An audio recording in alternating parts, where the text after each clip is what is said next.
Australia ने भारत के साथ फ्री ट्रेड एग्रीमेंट यानी एफटीए को संसद में मंजूरी दे दी है। यानी कि अब दोनों देशों के बीच मुक्त व्यापार हो सकेगा।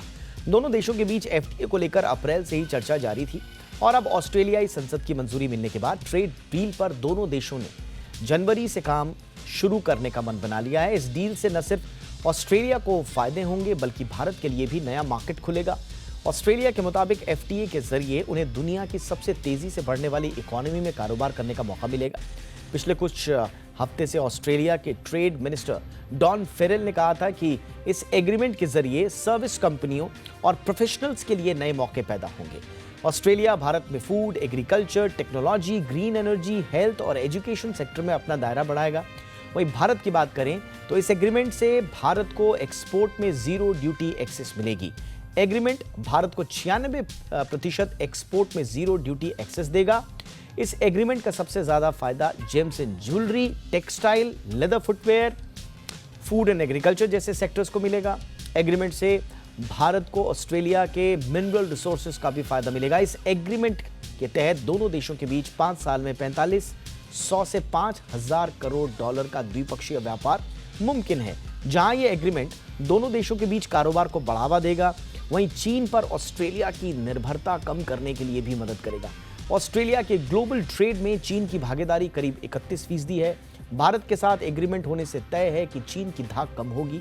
भारत के साथ ऑस्ट्रेलिया ही नहीं बल्कि ब्रिटेन, कनाडा भी फ्री ट्रेड एग्रीमेंट करने की लाइन में खड़े हैं।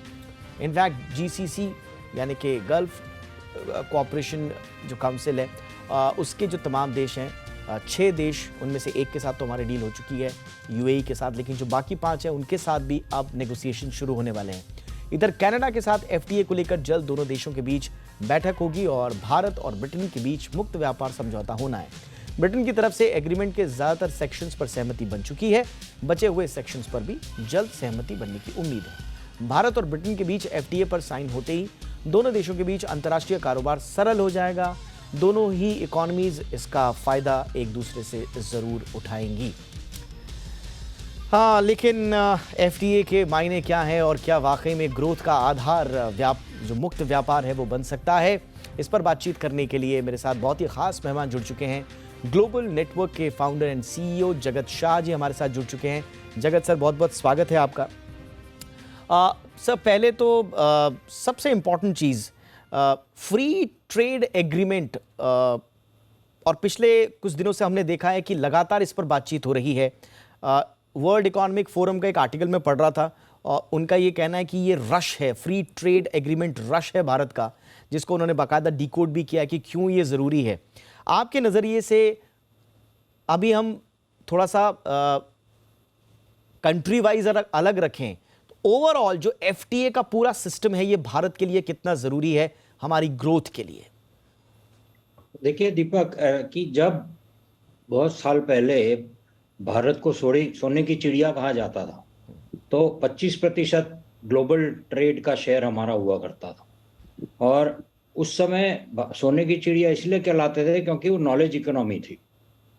आज फिर नॉलेज इकोनॉमी है और इसमें इंडिया का जो नॉलेज, जो सर्विस सेक्टर है, वो बहुत बड़ा रोल प्ले करेगा इंडिया की इकोनॉमी की ग्रोथ में। इस साल अप्रैल में $100 ट्रिलियन पूरे वर्ल्ड ने इकोनॉमी क्रॉस की।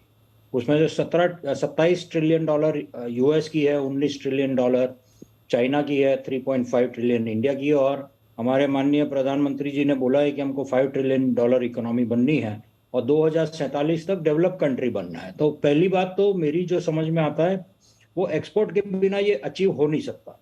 और एक्सपोर्ट्स में भी सर्विस सेक्टर खास करके बहुत बड़ा रोल प्ले करेगा क्योंकि उसमें इंडिया का एडवांटेज है।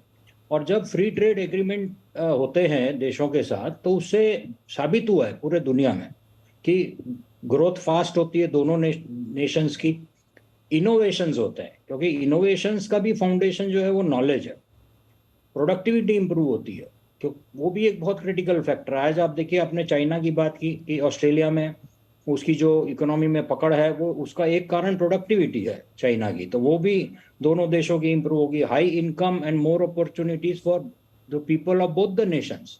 तो इस नॉलेज इकोनॉमी में और इंडिया में तो मैं हमेशा कहता हूं कि it is easier to earn a dollar than a रूपी।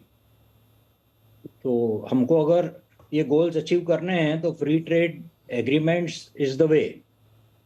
Absolutely sir. और ये नेगोशिएशंस हमारे लगातार चल ही रहे थे और हमने देखा कि अलग अलग देशों के साथ जो हमारे मुक्त व्यापार समझौते हैं उसके लिए बैक चैनल से हो, चाहे वो द्विपक्षीय सीधे आमने सामने की बात हो, बहुत ही एक खुले वातावरण में बात चल रही थी। और ऐसा लग रहा था कि भारत अब चाहता है कि ख़ास तौर से जो हमारे एक्सपोर्ट्स को लेकर जो टारगेट थे, आपने बहुत इंपॉर्टेंट बात बोली, एक्सपोर्ट्स को लेकर जो हमारा, हम एक्सपोर्ट बेस्ड इकोनॉमी जब बनना चाहते हैं उसकी दिशा में अगर हमें आगे बढ़ना है तो हमें फ्री ट्रेड एग्रीमेंट्स की आवश्यकता होगी। अभी हम ज़्यादा कंज्यूमर सेंट्रिक हैं, कंज्यूमर बेस्ड इकोनॉमी है और हमारे तो लक्ष्य भी रखे गए थे $400 बिलियन के एक्सपोर्ट्स के, तो उस दिशा में बड़े महत्वपूर्ण होंगे। अब सर जो आज का डेवलपमेंट हुआ है ऑस्ट्रेलिया से, सर इस एफटीए के बाद भारत को क्या मिलने वाला है, हमारे लिए किस तरह के द्वार खुल रहे हैं? देखिए, ऑस्ट्रेलिया का पॉपुलेशन छोटा है, कंट्री बड़ा है, 2.6 करोड़ 26 मिलियन पॉपुलेशन है वहाँ का, और वहाँ लेकिन वहाँ की इकोनॉमी बड़ी है उस पॉपुलेशन के हिसाब से, $1.9 ट्रिलियन की इकोनॉमी है। तो इंडियन बिजनेस पीपल ने हमेशा शायद गलती ये की कि उसका छोटा पॉपुलेशन देख के ज़्यादा कंसंट्रेट नहीं किया, इसलिए चाइना का डोमिनेंस वहाँ हो गया। तो अभी ये फ्री ट्रेड एग्रीमेंट की वजह से एक तो देखिए आईटी सेक्टर सबसे बड़ा गेनर हो गया इसमें, और वो तो अपनी इंडिया की वैसे भी स्ट्रेंथ है। फिर आपका इंडियन शेफ्स को वीज़ा देना, योगा इंस्ट्रक्टर्स को वीज़ा देना, ये तो हमारा सॉफ्ट कैपिटल है। सॉफ्ट जो हमारी पावर है वो, उससे हमारा relationship people to people and trade भी बढ़ेगा। फिर स्टूडेंट्स को वहाँ वर्क करने की जो परमिशन मिली है, हमारे इंडिया के फार्मास्यूटिकल्स, आज देखिए चाइना भी इंडिया के फार्मास्यूटिकल से डरता है, इसीलिए वहाँ पे अप्रूवल्स नहीं देते। तो वो उसका जो अप्रूवल ऑस्ट्रेलिया में अब फास्ट हो जाएगा, तो उससे भी बहुत बड़ा फर्क पड़ जाएगा। और जैसे आपने बताया कि 96% इंडिया की प्रोडक्ट्स के ऊपर जीरो ड्यूटी लगने वाला है, जिसमें पहले 5% लगता था। तो मैंने एक एक्सरसाइज की थी कि 650 प्रोडक्ट्स ऐसे हैं इंडिया के जो सिर्फ 5% के प्राइस डिफरेंस में है चाइना से इन ऑस्ट्रेलियन मार्केट। तो आप समझिए कि ये 650 प्रोडक्ट, वो सारे के सारे 600 प्रोडक्ट उस लिस्ट में है, एफटीए के लिस्ट में। तो हमको जो एक प्राइस डिसएडवांटेज था चाइना के खिलाफ, वो भी बढ़ जाएगा। तो अभी बहुत ज़रूरी है कि हमारा इंडियन बिजनेस कम्युनिटी इंटरेस्ट ले और वहाँ एग्रेसिवली काम करे। फायदा क्या है, इंडियन ओरिजिन पॉपुलेशन ऑस्ट्रेलिया में 8 लाख है, 3% ऑफ द टोटल पॉपुलेशन। और सबसे इंटरेस्टिंग चीज़ कि average age of Indian origin people in Australia is 34 years. तो ये तो कंज्यूमर एज है, ये तो वहाँ हमारे एम्बेसडर्स है। मैं हमेशा बोलता हूँ कि 8 लाख में 8 लाख लोग अगर 10-10 ऑस्ट्रेलियन नॉन इंडियन ऑस्ट्रेलियंस को कनेक्ट करें तो 80 लाख 2.6 करोड़ में से 80 लाख लोग तो हमारे साथ जुड़ जाएंगे। और अभी 12 वहाँ हमारा पॉलिटिक्स में, जैसे यूके में पॉलिटिक्स में काफ़ी आगे है इंडियंस, यूएस में है, कनाडा में है, ऑस्ट्रेलिया में नहीं हुआ करते थे, अब हो गए। अभी हमारे 12 इंडियन ओरिजिन के ऑस्ट्रेलियन पॉलिटिशियंस है गवर्नमेंट में वहाँ। तो ये सब चीज़ों को हमको लिवरेज करना चाहिए, और हमारे बिजनेस कम्युनिटी को इस समय ऑलमोस्ट आप देखिए कि 6000 प्रोडक्ट हमारे एफटीए में 96% एग्जेम्पशन में आ गया, और उसमें से आपने बहुत सारे प्रोडक्ट्स बताए, स्पोर्ट्स गुड्स भी आ गए, मशीनरी आ गई, फर्नीचर आ गया, जो हमारी स्ट्रेंथ है। राइस में हम लोग बहुत अच्छा एक्सपोर्ट करते हैं पूरे दुनिया में, ज्वेलरी, टेक्सटाइल्स, ये सब इंडिया के स्ट्रेंथ सेक्टर्स है। और ये टू वे है, ये देखिए ये वन साइडेड नहीं है कि खाली इंडिया को फायदा हो रहा है। अब आप सोचिए कि ऑस्ट्रेलिया की कंपनियों को 1.4 बिलियन लोगों का जो इंडिया का मार्केट है वो ओपन अप हो रहा है। तो उनकी भी जो स्ट्रेंथ है, वाइन है, डेयरी प्रोडक्ट्स है, एग्रीकल्चर के प्रोडक्ट्स हैं, उनके फ्रूट्स हैं, लेंटिल्स हैं, तो टू साइड बेनिफिट है। एब्सोल्युटली, दोनों साइड्स के लिए विन विन सिचुएशन, और इसीलिए फ्री ट्रेड एग्रीमेंट्स होते भी हैं। और जैसा हमने बताया भी कि जो एक्सपोर्ट को लेकर जो हमारी एक अवधारणा है, हालांकि वो टारगेट हमने अचीव कर लिए हैं, $400 बिलियन टारगेट, एनुअल टारगेट, उसको हमने काफ़ी पहले तो नहीं, बट रिसेंटली अचीव किया है। प्रधानमंत्री नरेंद्र मोदी ने तमाम फार्मर्स और बाकी सबको बधाई भी दी थी उस पर। लेकिन अब थोड़ा सा यूके की तरफ चलते, क्योंकि हम एफटीए की बात कर रहे हैं और यूके की बात ना हो तो ऐसा नहीं हो सकता। सर वहाँ पे जो हाईली प्रोटेक्टेड सेक्टर्स हैं, जो वाइन्स का है, ऑटोमोबाइल का है, उस पर तो सबकी नज़र है ही है, लेकिन इससे ज़्यादा हमें बहुत ही ईजी एंट्री रूल्स के लिए हम राह देख रहे हैं, हमारे स्टूडेंट्स के लिए और प्रोफेशनल्स के लिए। तो यूके से जो हमारा एफटीए जो संभवतः बहुत जल्दी हो भी जाएगा, उसमें हमारे लिए क्या क्या संभावना है सर?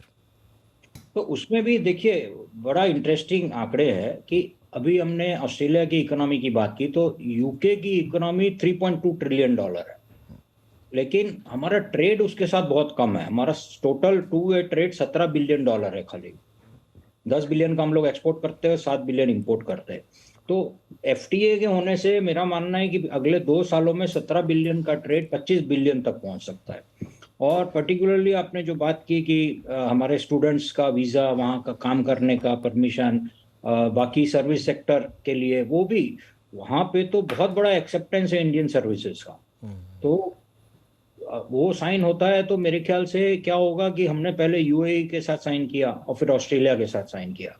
तो मुझे बहुत विश्वास है कि दोनों देश, इंडिया और यूके, दोनों देश इन दोनों एफटीए में से भी कुछ लेसन्स जो लिए हैं उनको भी इम्प्रूव करके ये एफटीए साइन करेंगे यूके का। और जो मेरे ख्याल से छोटे लास्ट के थोड़े बहुत निटी-ग्रिटीज रह गए हैं, और आई एम वेरी कॉन्फिडेंट कि ये दिसंबर के पहले साइन हो जाना चाहिए और दोनों देशों को बहुत फायदा होगा उसको लेके। एब्सोल्युटली।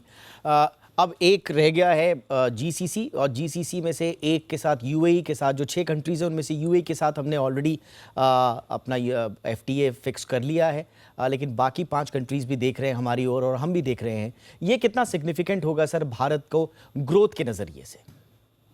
बिल्कुल, ये भी क्योंकि यूएई के अंदर भी आप देखिए तो one of the highest Indian origin population India का यूएई में है, और वहाँ की इकोनॉमी भी खूब ग्रोइंग है। और तो वहाँ जैसे यूएई के साथ हुआ, तो यूएई का ही एग्जांपल लेके जीसीसी में बेनिफिट होने वाला है।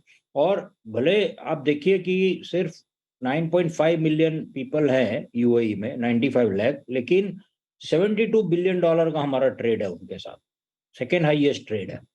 तो सिर्फ यूएई के साथ 72 बिलियन है, और वो भी वो जो है 100 बिलियन एक्सपेक्टेड है कि हम 2 साल में क्रॉस करेंगे बिकॉज ऑफ एफटीए। तो यही पोजीशन जीसीसी कंट्रीज के साथ होने वाली, क्योंकि जो फीचर यूएई और इंडिया के बीच में है in terms of people, in terms of economy, in terms of sector, वही फीचर्स बाकी सारे जीसीसी कंट्री के साथ हमारे मैच करते हैं। अब वहाँ पॉपुलेशन के साथ अगर इंडियन ओरिजिन का पॉपुलेशन का परसेंटेज देखेंगे तो सब जगह सिमिलर मिलेगा।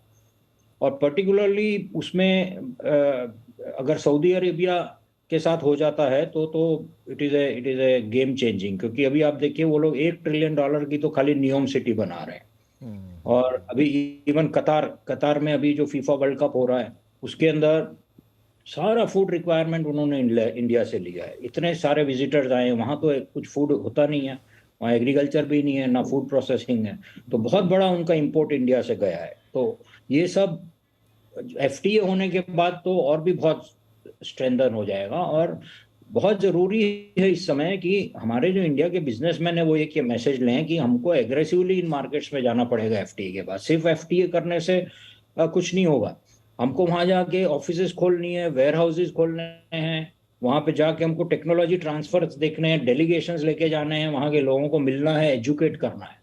तो थोड़ा हमको भी प्राइवेट सेक्टर की तरफ से एग्रेशन दिखाना पड़ेगा, तब ये गोल्स अचीव होंगे। और थोड़ा वहाँ फिजिकल प्रेजेंस भी इन सब देशों में बढ़ाना पड़ेगा। Absolutely sir. और जब हमने विड्रॉ किया था रीजनल कॉम्प्रिहेंसिव इकोनॉमिक पार्टनरशिप यानी कि आरसेप से, तभी लग रहा था कि हम अब एक तरह से यू टर्न हमने लिया था, और तब से ही हमारा जो पूरा का पूरा फोकस था वो ज़्यादा मुक्त व्यापार समझौतों पर था। और इससे पहले हमने जो देखा, हम आपको ग्राफिक्स के ज़रिए भी बता ही रहे हैं, सिंगापुर के साथ हो, हमारा कोरिया के साथ हो, जापान के साथ हो, आसियान के साथ हो, ये सब तो है ही है। और अब हमने देखा कि अब ऑस्ट्रेलिया के साथ हमारा मूर्त रूप में आ चुका है, जीसीसी के साथ कल से नेगोशिएशंस फॉर्मली शुरू हो रही हैं। स्वाभाविक रूप से फूड सिक्योरिटीज़, लॉजिस्टिक्स और रेगुलेटरी मेजर्स में पर काम होगा, लेकिन एक फ्री ट्रेड एग्रीमेंट का फॉर्मल लॉन्च होना नेगोशिएशंस का, ये बहुत बड़ा स्टेप है आगे की दिशा हमारा जो तय करने वाला है। और जीसीसी में जैसा हमने आपको बताया, सऊदी अरेबिया, यूएई के साथ हम ऑलरेडी कर चुके हैं, कतर रह गया, कुवैत रह गया, ओमान रह गया, बहरीन रह गया। इनके साथ फ्री ट्रेड एग्रीमेंट के हमको क्या क्या फ़ायदे मिलेंगे, ये जगत सर ने बहुत ही विस्तार से बताया, बहुत ही आसान भाषा में। Thank you so much sir, आपने वक्त निकाला हमारे दर्शकों के लिए, एफटीए पर अपना विश्लेषण दिया। Thank you so much.